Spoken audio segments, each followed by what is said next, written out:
మనోజ్, నేను ఇక్కడ 4 సంవత్సరాల నుంచి ఉంటున్నాను. మా వారు చెప్పినట్టు అందరు చెప్పినట్టు ఇక్కడ పొల్యూషన్ ప్రాబ్లం ఉంది. సో చాలామంది మన రెసిడెంట్స్ కానీ మిగతా వాళ్ళు అప్రోచ్ అయ్యారు పీసీబీకి. వాళ్ళు యాక్షన్స్ తీసుకుంటున్నారు కానీ పర్ఫెక్ట్గా తీసుకోవట్లేదు. మా రిక్వెస్ట్ ఏంటంటే వాళ్ళు ప్రాపర్ యాక్షన్స్ తీసుకుంటే బాగుంటుందని.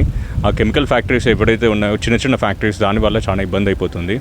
పిల్లలకు, పెద్దలకు, మిడిల్ ఏజ్ ఉన్న వాళ్ళకు కూడా కొంచెం ఏంటంటే శ్వాస తీసుకోవడం ఇబ్బంది అవుతుంది.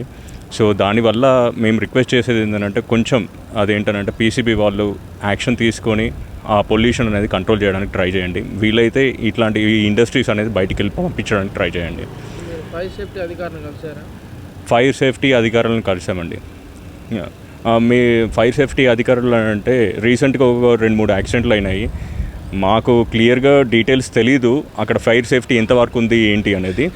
సో మేము మళ్ళీ అప్రోచ్ అవుతాం. నిన్న పీసీబీకి కూడా అప్రోచ్ అయ్యాము, కంప్లైంట్ రేజ్ చేసాము ఒక కంపెనీ పేరు మీద. నిన్న మాట్లాడాము, వాళ్ళు కూడా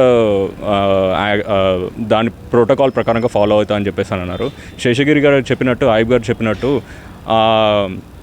ఈ కంపెనీస్ ఏవైతే ఉన్నాయో ఓల్డ్ మెథడాలజీ యూజ్ చేస్తున్నది అది అప్గ్రేడ్ అవుతే బాగుంటుంది. సో మేము కంపెనీస్కి ఏంటంటే మేము రిక్వెస్ట్ చేస్తున్నాం ఏంటంటే పొల్యూషన్ కంట్రోల్ చేయడానికి. ఎందుకంటే ఇక్కడ ఆల్మోస్ట్ 900 ఫ్యామిలీస్ ఉన్నాయి. 900 ఫ్యామిలీస్ ఇంటూ ఒక్కొక్క ఫ్యామిలీలో ఒక 2 members 3 members వేసుకున్నా కూడా మోర్ దాన్ 3000 రెసిడెంట్స్ ఉంటారు ఇక్కడ. సో దాని గురించి పీసీబీ గవర్నమెంట్కి రిక్వెస్ట్ చేసేది ఏంటంటే కొంచెం కంట్రోల్ చేయండి, మ్యాక్సిమం వీలైతే ఇవి షిఫ్ట్ చేయండి. ఐలా కమిషనర్కితో మాట్లాడాము, ఆయన కూడా రెగ్యులర్గా యాక్షన్ తీసుకుంటా అని చెప్పేసి అంటున్నారు. ఆయుబ్ గారు చెప్పినట్టు వాళ్ళు ఏం చేస్తున్నారంటే ఎప్పుడైతే మేము కన్సర్న్ ఒక రిపోర్ట్ రేవ్ చేసినప్పుడు వాళ్ళు ఏం చేస్తారనంటే ఆ టైంలో వచ్చి మీటర్ రీడింగ్స్ తీసుకుంటారు. ఆ టైంలో 0 అని వస్తుంది. కాకపోతే లేటర్ ఆన్ దట్ మనకు ఎప్పుడైతే అవసరం ఉందో అప్పుడు రావట్లేదు. పీసీబీ వాళ్ళకి రిక్వెస్ట్ చేసేది ఏంటంటే 24/7 ఎవరినైనా ఇక్కడ అలొకేట్ చేస్తే బాగుంటుంది. సో వాళ్ళకు ఇక్కడ మా సీరియస్నెస్ అనేది అర్థమవుతుంది అని చెప్పేసి మేము చెప్తున్నాం.